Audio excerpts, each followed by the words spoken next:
ان الحمد للہ والصلاة والسلام علی رسول اللہ۔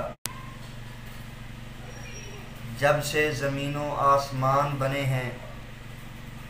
اللہ تبارک و تعالیٰ کے ہاں مہینوں کی جو تعداد ہے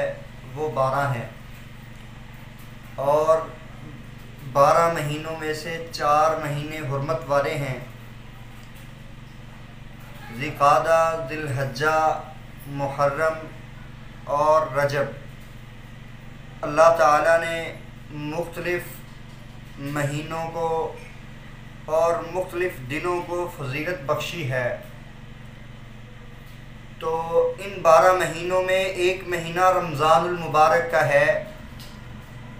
رمضان المبارک کے مہینے کو اللہ نے ایک منفرد شان سے نوازا ہے، اس کی ایک اپنی ہی شان ہے، اور رمضان کی یہ جو جاہ و جلالت اور شان و شوکت ہے یہ کس لیے ہے؟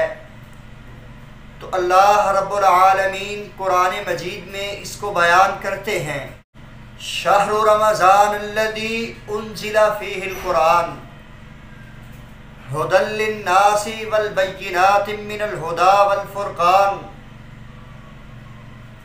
رمضان کا مہینہ یہ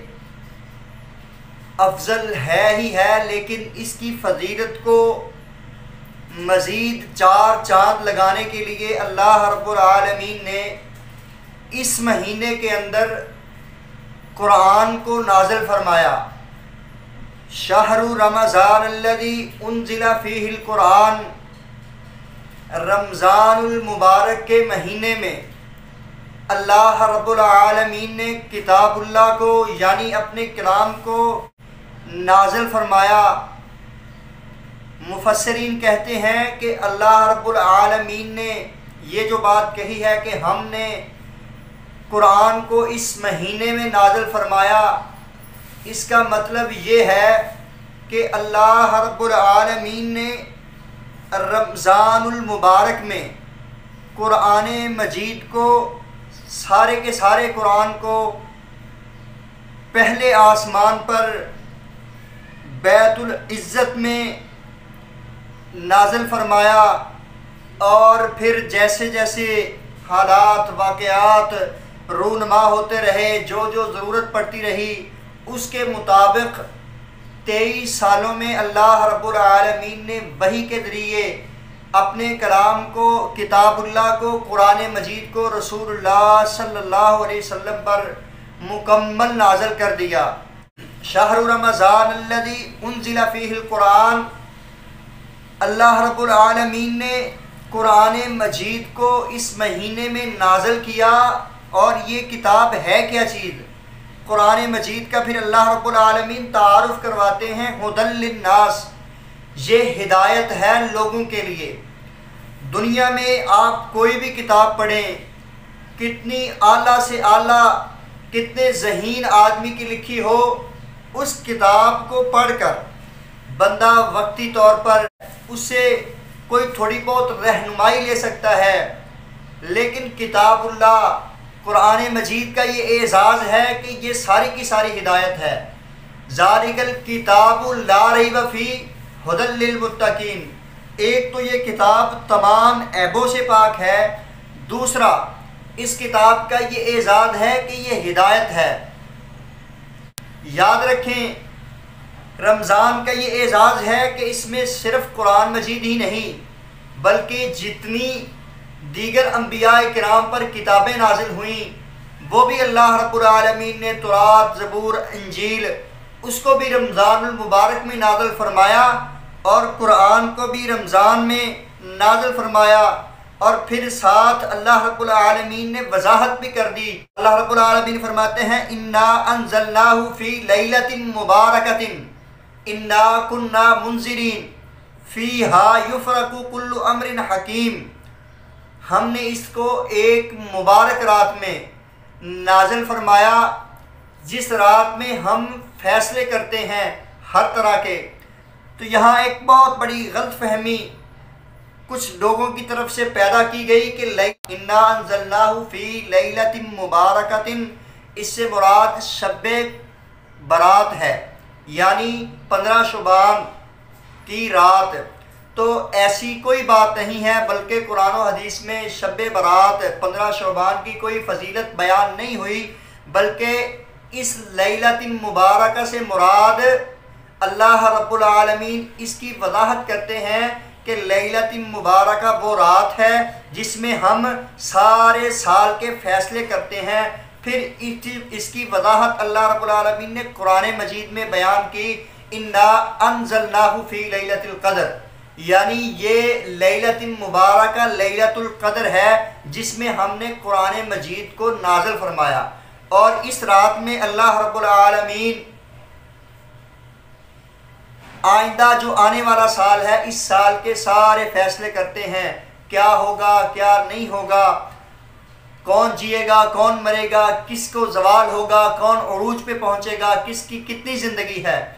تو بھائیو، اس مہینے کے اندر اللہ رب العالمین نے قرآن مجید کو نازل فرمایا۔ رمضان اور قرآن کا آپس کے اندر بڑا گہرا تعلق ہے۔ یہ دونوں رمضان المبارک اور قرآن آپس میں بڑے گہرے ساتھی ہیں، یہ دنیا کے بھی ساتھی ہیں اور آخرت میں بھی ساتھی ہوں گے۔ یہ دنیا کے ساتھی اس طرح ہے کہ اللہ رب العالمین نے اس مہینے کو، رمضان کو، قرآن کے نزول کے ساتھ شان و شوکت بخشی، جاہ و جلالت بخشی، اور اس کے اندر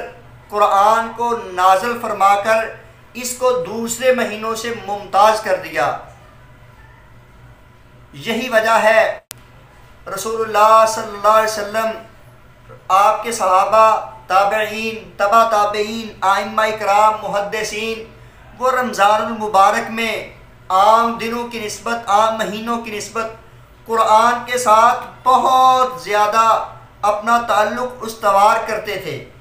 وہ قرآن کی بہت زیادہ تلاوت کرتے، قرآن پڑھتے، پڑھاتے، اس کو سمجھتے۔ رسول اللہ صلی اللہ علیہ وسلم بھی رمضان المبارک میں قیام اللیل کے اندر قرآن مجید کی تلاوت کیا کرتے تھے، جیسا کہ صحیح البخاری کی روایت میں یہ بات موجود ہے، کان یعرض علی النبی صلی اللہ علیہ وسلم القرآن کل عام مرہ، رسول اللہ صلی اللہ علیہ وسلم ہر سال جبریل علیہ السلام آتے، آپ صلی اللہ علیہ وسلم کے ساتھ کھڑے ہوتے، اور آپ صلی اللہ علیہ وسلم ہر سال قرآن مجید کا دور کیا کرتے تھے۔ اور جس سال اللہ کے رسول فوت ہوئے ہیں اس سال فعرض علیہ مرتین فی العام الذی قبض، جس سال اللہ کے رسول فوت ہوئے ہیں، اپنے رب کے پاس گئے ہیں، اس سال اللہ کے رسول نے 2 دفعہ قرآن مجید کا دور کیا۔ یعنی یہ قرآن اور رمضان کا آپس میں تعلق ہے، یہ قرآن کے اترنے کا مہینہ ہے، یہ قرآن کو سمجھنے پڑھنے کا مہینہ ہے۔ اس مہینے کے اندر رسول اللہ صلی اللہ علیہ وسلم اور صحابہ کرام بکثرت قرآن کی تلاوت کرتے، قیام اللیل میں قرآن پڑھتے۔ دنیا میں جس طرح قرآن اور رمضان کا آپس میں تعلق ہے، رمضان میں آپ مسجدوں میں دیکھتے ہیں،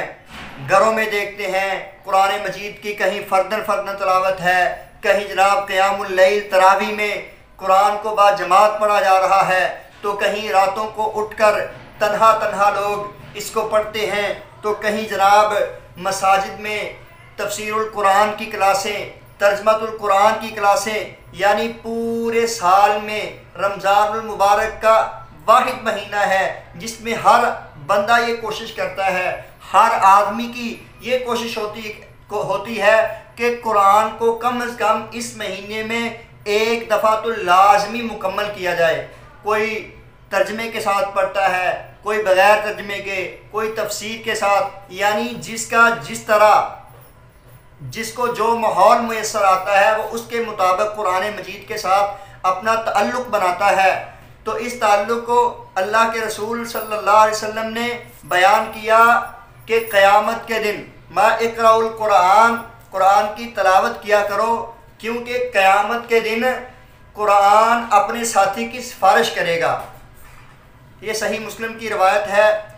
تو اس کے علاوہ عبداللہ بن عمر رضی اللہ تعالی عنہما بیان کرتے ہیں، مسند احمد کی روایت ہے، الصیام والقرآن یشفعان للعبد یوم القیامہ، قیامت کے دن جیسے دنیا میں قرآن اور رمضان آپس میں ساتھی ہیں،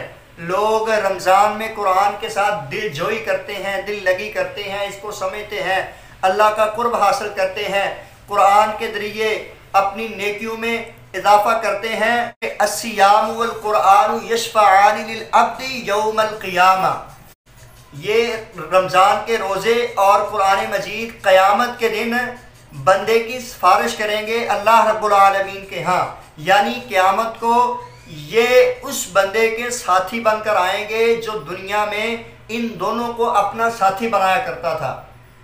قیامت کے دن جب کوئی سفارشی موجود نہیں ہوگا، جب کسی کو اللہ کے سامنے بات کرنے کی جرت نہیں ہوگی، صرف اللہ کے سامنے وہ بندہ بات کر سکے گا جس کو اللہ رب العالمین اجازت دیں گے، تو اس دن یہ روزہ اور قرآن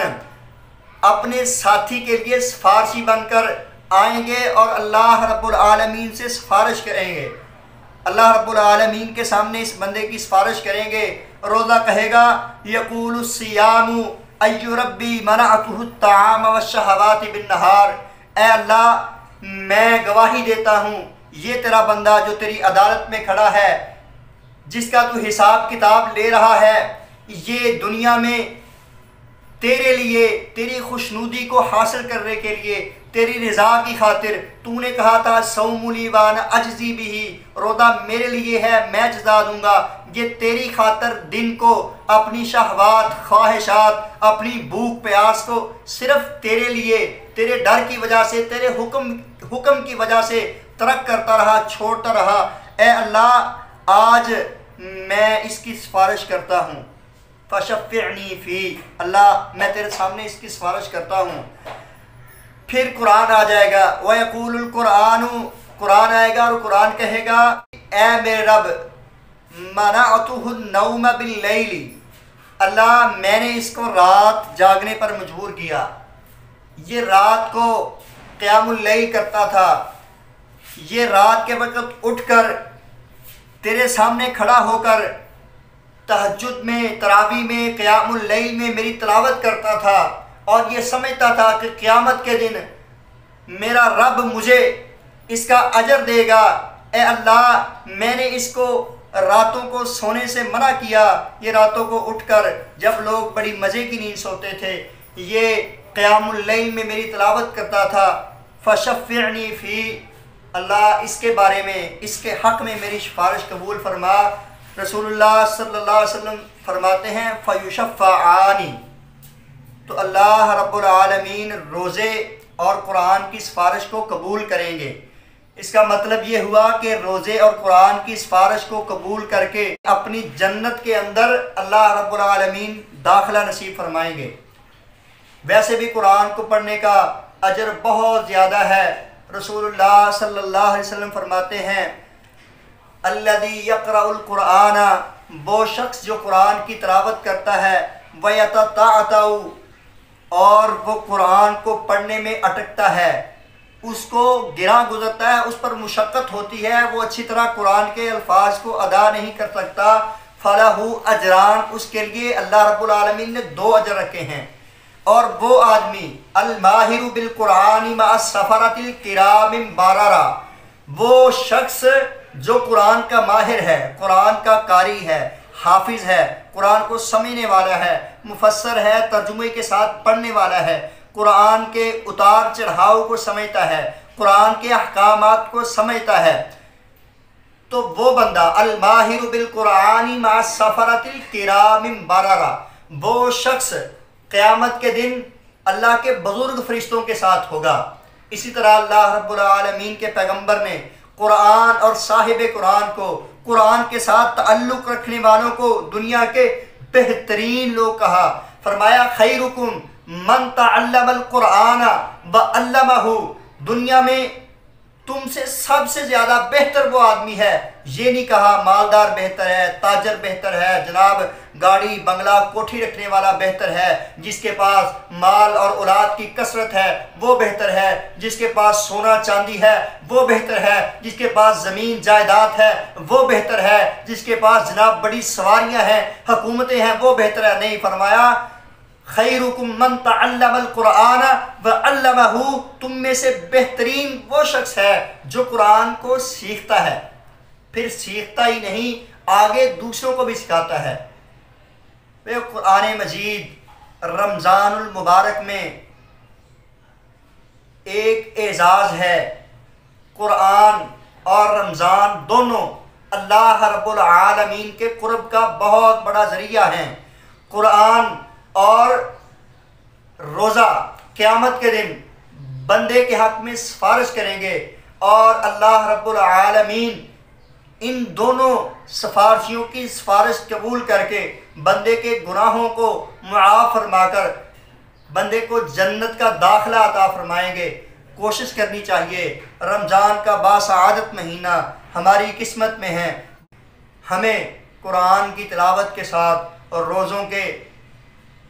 کی صحیح ادائیگی کے ساتھ اللہ رب العالمین کے قرب کو حاصل کرنا ہے، تاکہ قیامت کے دن روزہ اور قرآن ہمارے سفارشی بن جائیں اور اللہ رب العالمین ہمیں جنتوں کا داخلہ عطا فرما دے۔ اللہ ہمیں قرآن کے مفہوم کو سمجھنے کی توفیق عطا فرمائے۔